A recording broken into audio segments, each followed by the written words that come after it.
사회공포증은 당혹감을 줄 수 있는 특정한 사회적 상황 또는 활동 상황을 지속적으로 두려워하고 피하려고 하거나 피할 수 없는 경우엔 즉각적인 불안 반응을 보이는 질환으로서 그 회피 행동과 불안의 정도가 일상생활에 지장을 줄 정도가 됩니다.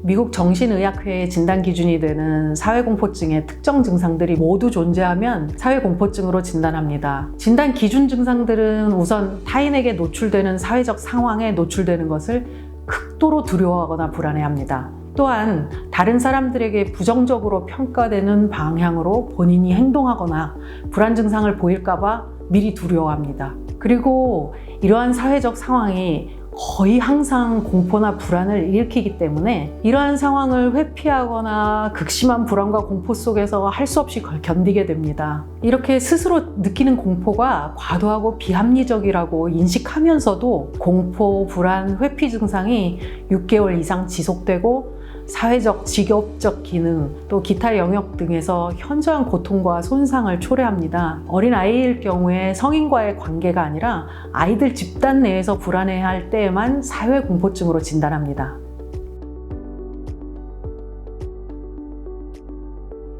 약물 치료와 인지행동 치료가 가장 효과적인 것으로 알려져 있습니다. 약물 치료는 항우울제 종류인 선택적 세로토닌 재흡수 억제제가 우선적으로 사용되며 그 외에 다른 항우울제나 항불안제 등도 사용이 됩니다. 무대공포증과 같은 수행공포 증상이 있는 경우에는 베타 수용체 차단제를 과제 수행 1시간 전에 필요시 복용 개념으로 사용하기도 합니다. 베타 수용체 차단제는 불안 자체를 없애주는 것은 아니지만 불안으로 인한 과도한 신체 반응을 조절해주는 효과가 있습니다. 인지행동 치료로는 왜곡된 인지를 교정해주는 인지치료와 행동치료의 일종인 노출치료가 효과적입니다. 노출치료는 인지치료를 통해서 얻게 된 인지적 재구성을 확인시키는 역할을 합니다. 사회공포증에서의 인지행동치료는 집단치료가 더 효과적이라는 보고가 있습니다.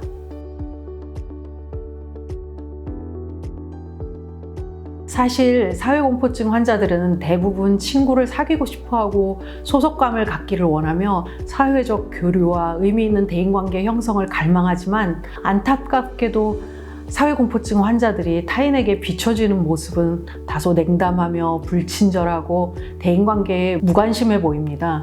이것은 환자들이 사회적 관계에서 느끼는 불안과 공포를 줄이기 위해서 대인관계 자체를 회피하는 경우가 많기 때문입니다.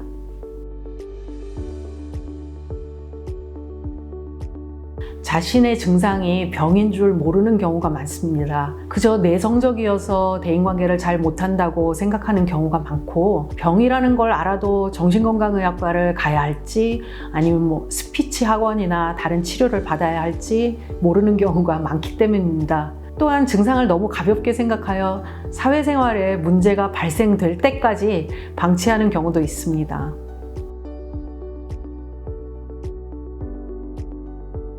사람들 앞에 나설 때 남의 시선이 두렵고 얼굴이 붉어지며 심장박동이 막 뛰는 점에서는 수줍음이나 사회공포증이나 비슷한 점도 있지만, 사회공포증의 경우에는 그 정도가 심하여 정상적인 생활 자체가 어려워지고 또 남들 앞에 나서기를 꺼리는 행동이 지속적으로 나타나서 사회적 기능에 큰 지장을 초래하게 됩니다.